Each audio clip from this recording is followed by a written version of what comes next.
guys, today I'd like to share some fascinating facts about the biography of Oliver Cromwell and about the evolution that he underwent.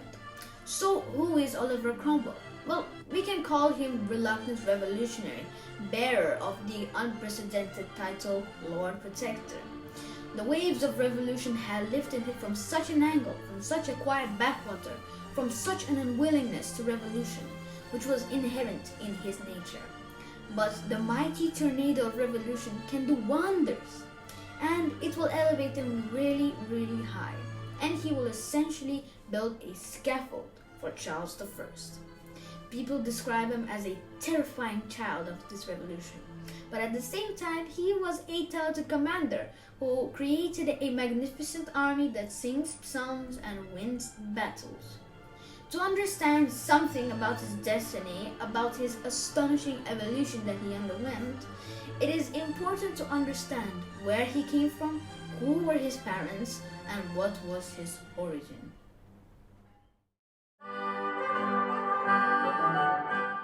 I want to say that for the first 40 years of his life, he was in the shadow. He was born at the turn of the century in 1599. The roots of his family directly trace back to the mad times of wild absolutism, Henry VIII Tudor, the symbol of wild absolutism, later corrected by his daughter Elizabeth as much as she could. It is during that time that the Cromwell family received confiscated lands from the Catholic Church.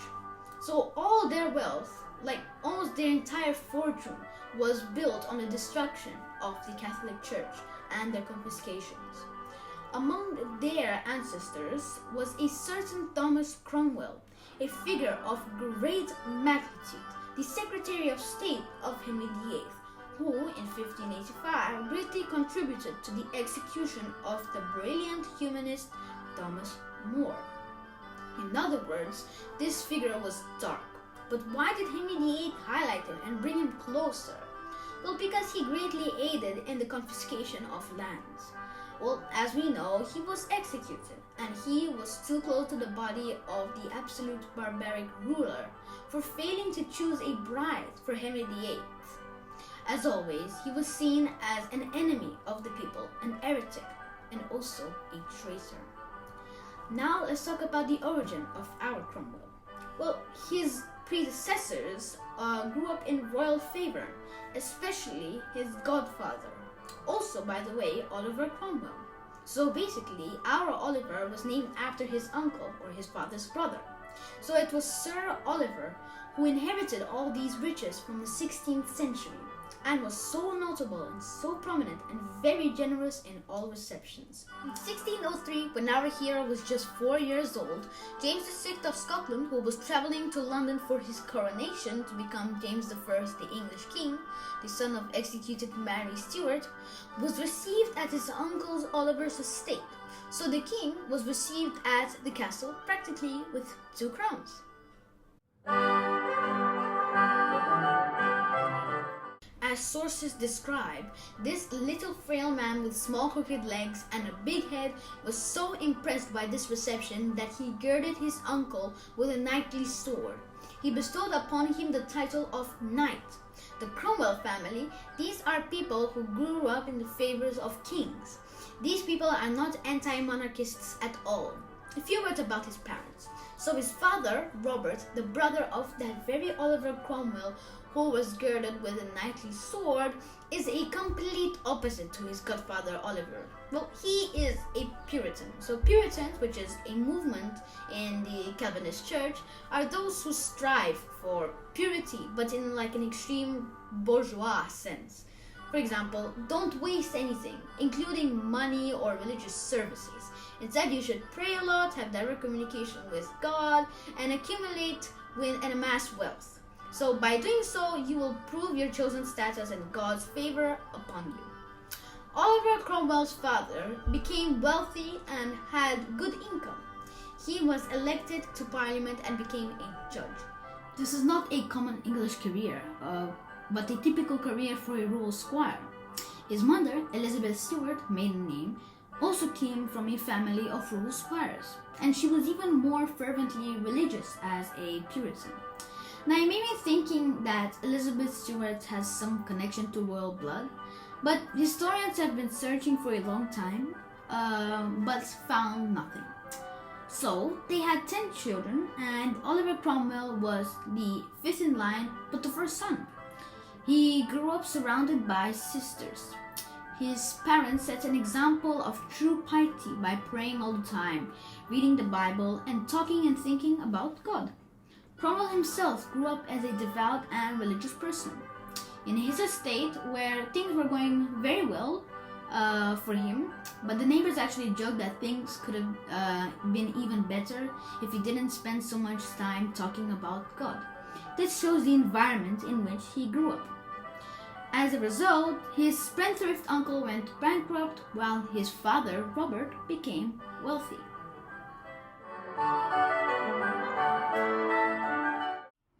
Thus, for the first 20 years of his life, he was a country gentleman and his life passed completely in obscurity. Cromwell's first revolutionary action would only take place in 1642, when he would already be 43 years old. In the meantime, in 1628, as a respected country gentleman, he was elected a member of the House of Commons from his district.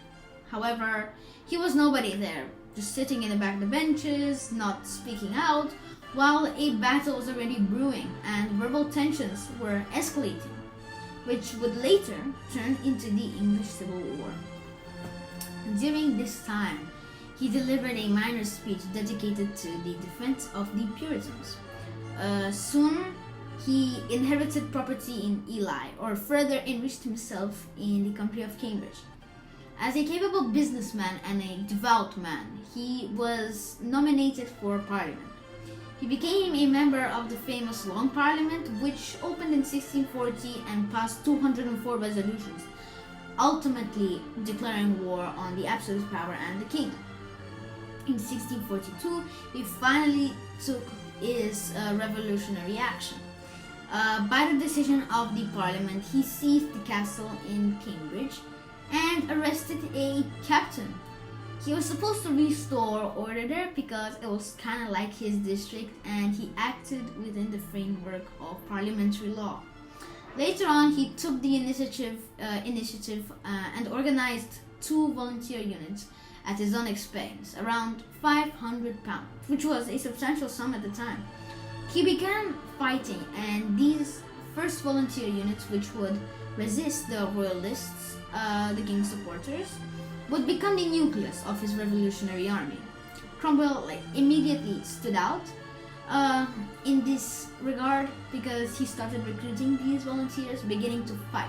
Well, probably sensing that it is no less interesting than hunting, maybe even more so. And it turned out that he had a talent for it much later. But what distinguished him was that he only recruited convinced and religiously inspired people who had previously served in the army. He included casters, coal miners, carpenters in his units, but most importantly, they had to be deeply devout, believing fanatically. Later, they would be called Cromwell's Ironsides in the wars. They went into their first battle inspired by Sir Oliver, singing psalms driven by their religious fervor and their belief in their Puritan purity. They did not go as murderers because they had faith in the idea, and this is a powerful thing. Cromwell eventually understood this, and that is what initially set him apart. In 1643, he made a very clever maneuver, dividing the royalist forces, separating the eastern part from the west. This was to prevent the king from uniting them since England was a sufficiently large island. He understood the map quite well and his mind worked very wisely.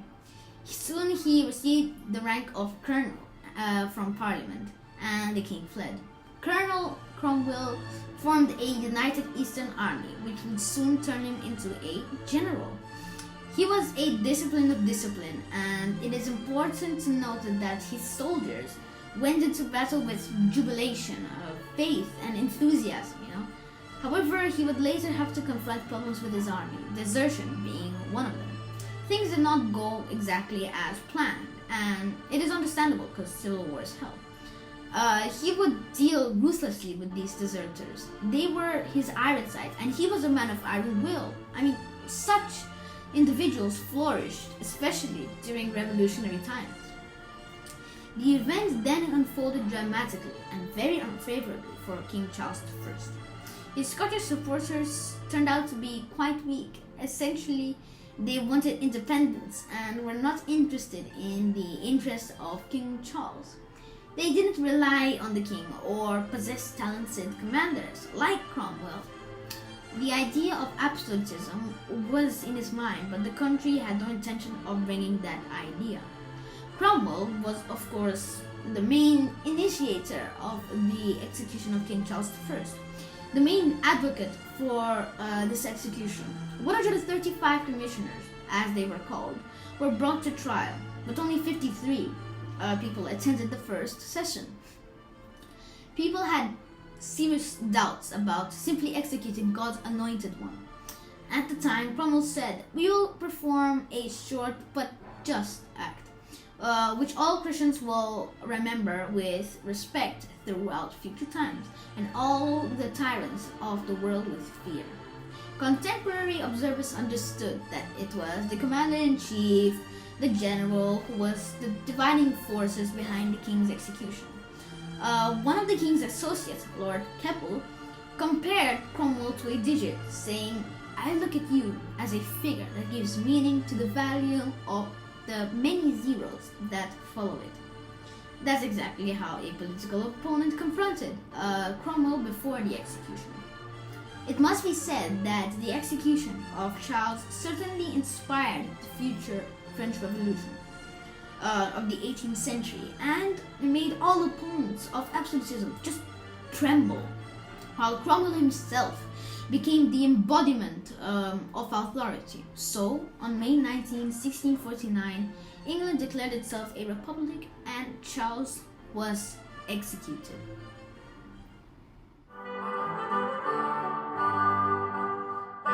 Both the practicality of royal power and the House of Lords were completely abolished.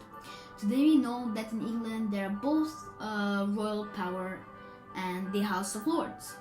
And here's what happens. The people are burdened by taxes, unfairness, and arbitrary rule. So what was Charles I so confident about? Well, he said that if he said someone should be executed and pointed at them, it means that they should be executed because it was a royal finger, and executing that person was lawful. Those times have passed, but many people didn't really understand that. Several movements emerged in the country. Cromwell pursued the line of the largest bourgeois party called the Independents, but there were also the Levelers. Among them was an outstanding ideologist and leader called Lilburne. They advocated for more democratic structures and saw it as a republic, with Oliver Cromwell becoming the real ruling power. And as Lilburne writes, these are England's new chains, where he and his supporters have already seen Cromwell in the true light of the transformation he was undergoing. In this conflict, he becomes a traitor and a deceiver of his people, because he believes that the revolution is over and he's in power, and the people are impoverished and have gained absolutely nothing. And they call him a cunning fox. But there are even more leftist fractions called the Diggers, who are essentially proponents of naive medieval communism, egalitarian communism. They start cultivating unoccupied or confiscated lands from the aristocracy and form something like communes. Essentially fulfilling the dream of many English kings by incorporating Ireland and Scotland into the English crown. They are distinct in terms of religion and ethnicity, descendants of the Celts, unique people who want to be independent. Cromwell drowned them in blood, mercilessly and cruelly, seemingly without any remorse. There are preserved documents he signed, letters, in which he writes to his officers, crushed their heads. My God, how terrifying it sounds. I mean, just Moving on to Ireland, what history tells us that Cromwell had to raise money for the campaign in Ireland immediately after the execution of the king. He was appointed by Parliament as the commander-in-chief and promised land to cover debts. During Cromwell's campaign in Ireland, there were 1,500,000 people living there. The data is preserved as people paid taxes. Cromwell destroyed a third of the population and expelled and turned one sixth into white slaves. Only 700,000 remained. A turbulent immigration to America and overseas began. A small Irish colony was formed and existed for a long time, and traces still exist today. But he exterminated 500,000 people back then. A third of the population was annihilated, physically that is.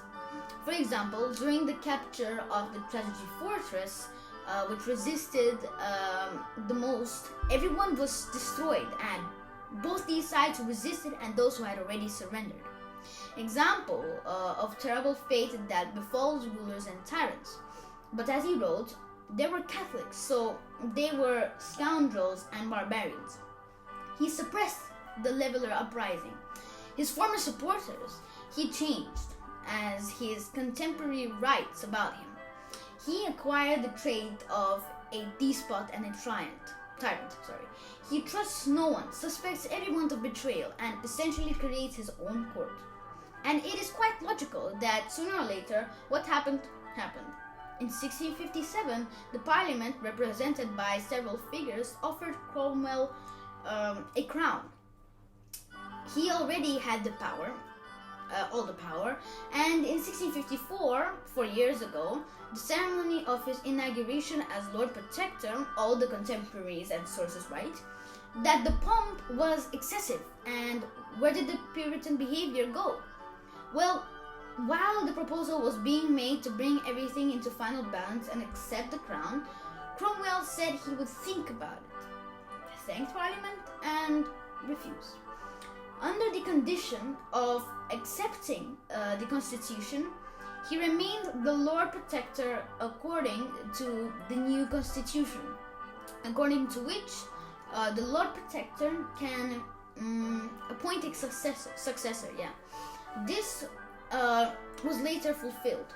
Why did he refuse? Well, probably the common sense of a country squire played a role. England would never ever accept a monarch from that background. Without aristocracy, without a drop of blue blood, it's impossible. And these are all the privileged ones.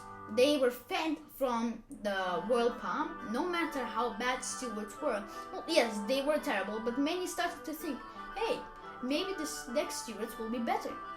And they began to call for Charles II. Living in exile, the prince of an executed king, also Charles, who will become Charles II. Cromwell apparently sensed and understood all this, but the logic of the revolution and the coupons from this revolution is tyrannical in such a way that he started to behave like a monarch in every way. He started appointing his relatives to the most important positions. For example, his younger son, Henry, became the viceroy in Ireland, though which he still wanted to enrich himself. His son-in-law, Fleetwood, effectively commanded the army. He planted many of his relatives in the state council. He trusted no one and grew darker with each passing day. Court life became similar to a monarch's court, where receptions and noisy feasts. Where did the Puritanism go, though? Well, he assumed a position in a mantle trimmed with sable, hinting at something royal. He established contacts with the monarchs of Europe. In short, acted practically like a king, but England would never accept such a king in that position. He hoped that England would get used to it, would be sufficiently intimidated, and the concept of Lord Protector would become the norm in this so-called republic. He perfectly understood that it was not a republic at all, although after studying for only a year at university, he may not have understood. He did not like a man of any special depth of thought. He was not a thinker. It was obvious because shortly after his death, literally within less than a year, this entire power structure just collapsed. The super duper division of England into 10 districts, headed by major generals, which no one accepted at all. I mean, England cannot be bureaucratically butchered. In fact, none of the country can. And this one, inclined to tradition, simply needed to support the bourgeoisie, support the powers of parliament, and also the House of Commons. But he basically just dispersed them, calling them hypocrites. He was a confused dictator who died on the 3rd of September 1658 and hastened his own death by refusing food and medicine. They asked why, and he replied that he must leave sooner. He hoped that the sooner he left, the more chances there were for his successor, whom he named only a few hours before his death, his beloved son, Richard, to be able to maintain this position, the position of Lord Protector II. Richard II was not at all like Lord Protector, unlike Oliver, an aristocrat. He was a young man not inclined at all to analytical governmental activities, but inclined to live calmly and well. And that was very convenient for the sentiments in England, because the same crowd that once adored Cromwell, then criticized him, then applauded the execution of Charles I, and now that crowd wants to bring back the king. And it happens. He returns. 6 months later, Richard resigns from his position voluntarily.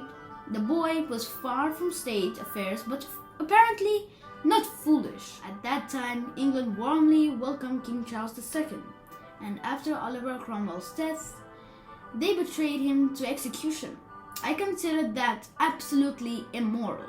I don't have any sympathy for Oliver. First, the crowd was ecstatic around him, but then after a short period of time, on the anniversary of the execution of Charles I, 3 years after Cromwell's death, they dug him out, pulled him out of the grave along with his 2 associates, and hung the skeletons by their necks. And the skeletons hung until evening, until they were taken down and their heads were impaled on spears. By the way, they were dug out of Westminster Abbey, and he was buried in a grand manner, like a king. They spent so much money on these funerals. What a terrible fate. Well, in general, the revolution is a master of terrible destinies.